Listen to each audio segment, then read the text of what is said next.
worship the golden image which I have set up. 15. If you hear all of these things, make sure, it says, listen, it says, if ye worship not, ye shall be cast the same hour into the midst of the burning fiery furnace. And who is that God that shall deliver you out of my hands? It has moved from the issue of worship to the issue of loyalty to God. I love Shadrach, Meshach, Abednego, Joshua, Selman. Answered the king and said unto him, watch this, O king, when it has to do with matters of sociology and matters of governance, we give you the respect that is due you. But now that you have touched the issue of faith, we are not careful to answer you in this matter. 17. It says, if it be so, let me tell you that we are a people, number one, who are motivated by our love for God greater than result. Are you seeing the contrast of the kingdom life? In the kingdom of darkness, you are motivated by things ultimately to bow to Satan, whether you like him or not. In this kingdom, it is the love of God more than money, more than fame, more than titles.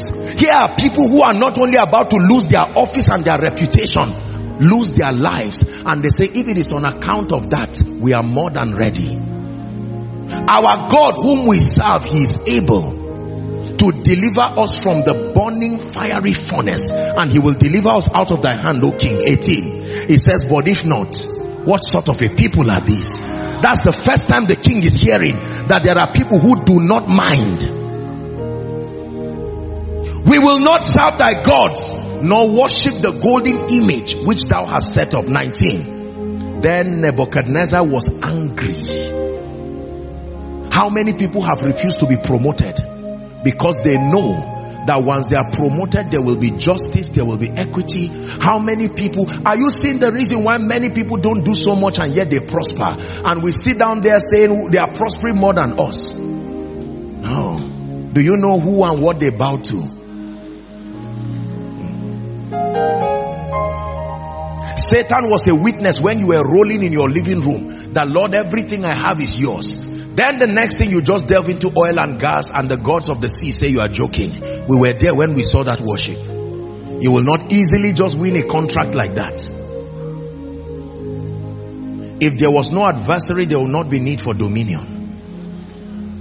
Please keep that scripture. We're about to pray. Pay attention now.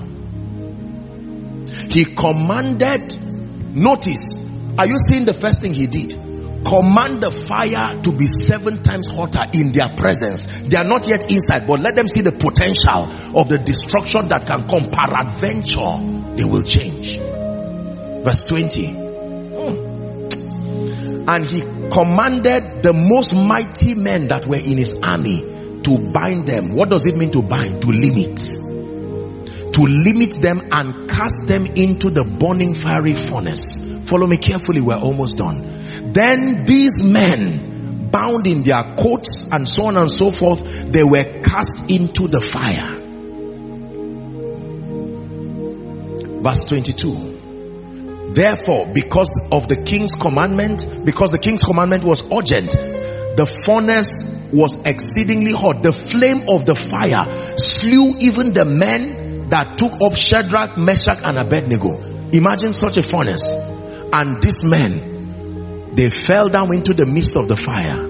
Why? Satan wanted, let me tell you this, there is nothing that rewards Satan more than punishing a dedicated believer in the presence of other potential believers. Because when they see the pain of one who loves God so much and things go bad, it becomes, it amplifies the fear. That's why when Satan wants to attack believers, he does not start with ordinary people. He looks for those who have some kind of influence, and then he deals with them in a way that discredits God so much. This is the strategy. Next verse. Verse 24.